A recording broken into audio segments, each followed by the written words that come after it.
Today we are going to discuss a drug that is called as artesunate.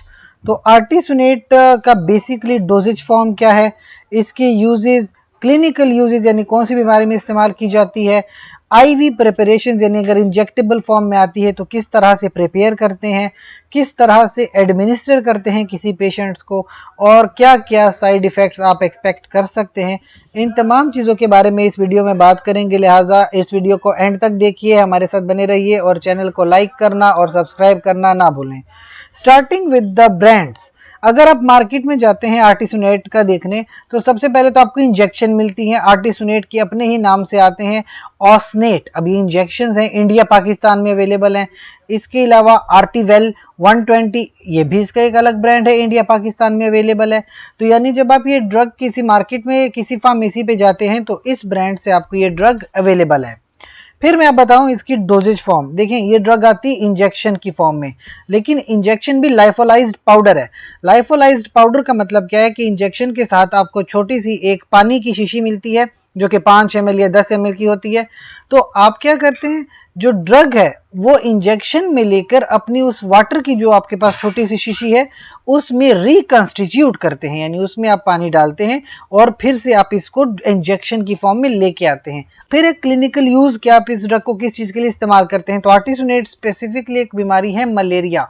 Malaria जो है ये एक parasite है प्लाज्मोडियम, उसकी वजह से ये बीमारी होती है और इसके डिफरेंट स्टेजेस हैं। अब एक जो है स्पेसिफिक स्टेज जो कि लिवर की स्टेज है, जिसको आप कहते हैं हिप्नोजॉइट लिवर स्टेज। जब आपका मलेरिया या जब आपका प्लाज्मोडियम इस स्टेज पर होता है उस वक्त आपकी जो ड्रग है आर्टिसुनेट वो बहुत बेहतरीन काम करती है।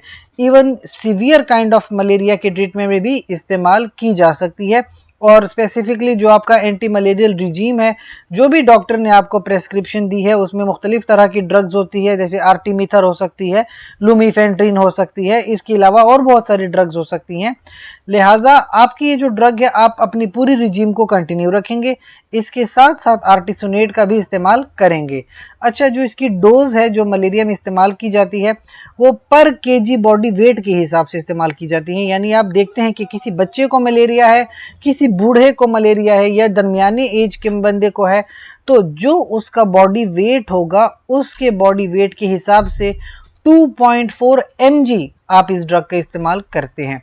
अच्छा, वो कैसे करते हैं, वक्त क्या या फ्रीक्वेंसी क्या होगी?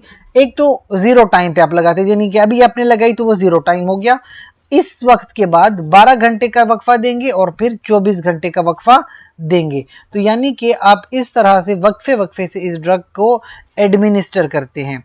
अच्छा, इसमें एक और ज़रूरी बात बता दें कि देखिए मलेरिया किसी एक प्लाज्मोडियम से नहीं होता, उसमें 4-5 जो है प्लाज्मोडियम आते हैं। प्लाज्मोडियम वाइवेक्स और प्लाज्मोडियम ओवेल, इन दोनों के लिए फिर आपकी ड्रग बेहतरीन है। अब ये कैसे पता चलेगा, ये फिर कल्चर टेस्ट से पता चलता है। अच्छा, जब आप एक नर्स काम कर रहे हैं और आप आईवी एडमिनिस्टर करते हैं आर्टिसुनेट को, तो सबसे पहले IV bolus for 1 to 2 minutes, यानी कि आप डायरेक्ट बोलस फॉर्म में ड्रग लगाते हैं, न कि इन्फ्यूजन में। अक्सर ड्रग्स इन्फ्यूजन में लगाई जाती हैं, लेकिन आर्टिसुनेट आईवी बोलस यानी डायरेक्टली जो आपने रिकॉन्स्टिट्यूट की वही पेशेंट को एडमिनिस्टर कर देते हैं। अब सवाल उठता है कि एज अ नर्स आप उसको रिकॉन्स्टिट्यूट कैसे करते हैं। देखें, 12 ml की एक स्टीराइल सिरिंज आती है, 12 ml स्टीराइल हो गया। अब वो उसकी अपनी मोलैरिटी है 0.3 मोलर, जो कि बना बनाया आपको मिल जाता है, और सोडियम फॉस्फेट बफर वो भी बना बनाया आपको मिल जाता है। आपने इनको किस तरह से मिक्स करना है, सबसे पहले क्या करेंगे, 11 ml जो डाइल्यूएंट है, यानी जिस चीज में आप डाइल्यूट करते हो इंजेक्शन को, आपने उसका 11 ml एक सिरिंज में ले लेना है, ठीक है। उसके बाद आपने क्या करना है, जो आपके पास ड्रग वाली वाइल है जिसके अंदर पाउडर है, आपने उसके अंदर 11 ml डाइल्यूएंट डाल लेना है। तो ये जो कंसंट्रेशन बनेगी वो 10 mg पर ml की कंसंट्रेशन आपके पास आ जाएगी। यानी आपने जो है आपको पाउडर मिलेगा और आप उसको रिकंस्टिट्यूट करेंगे उसी डाइल्यूएंट के साथ। लेकिन एक बात का ख्याल रखिए, अक्सर लोग जो है कुछ प्रॉब्लम्स का जो है रिपोर्ट करते हैं, just like we have a report here कि थायराइड के जो हार्मोन्स हैं that is T3 and T4 यानी थायरोक्सिन और ट्राई आयोडोथायरोनिन, जब आप इस ड्रग का इस्तेमाल करेंगे तो इन दोनों के लेवल्स डिक्रीज हो जाते हैं। अब लोगों को लगता है कि हमें हाइपोथायरॉयडिज्म हो गया, हमारे थायराइड हार्मोन नहीं बन रहे, लेकिन उसकी असल वजह ये ड्रग है, न कि आपका थायराइड ग्लैंड में कोई प्रॉब्लम है। जब आप ड्रग डिसकंटिन्यू करेंगे तो ये वापस अपने लेवल पे आ जाएंगी। अगर इस तरह की कोई प्रॉब्लम है तो अपने डॉक्टर या फार्मासिस्ट से रुजू करें और उनके साथ डिस्कस करें और उनकी हिदायत के मुताबिक ड्रग का इस्तेमाल करें। इसके साथ साथ अगर आपको कोई क्वेश्चन पूछना हो कमेंट सेक्शन में हमारे से ज़रूर पूछिए। इसके साथ साथ हमारे चैनल को लाइक करें, कमेंट करें, शेयर करें, सब्सक्राइब कीजिए और बेल का आइकन दबा दीजिए ताकि आने वाली ड्रग्स आप तक पहुंचाई जा सकें। शुक्रिया।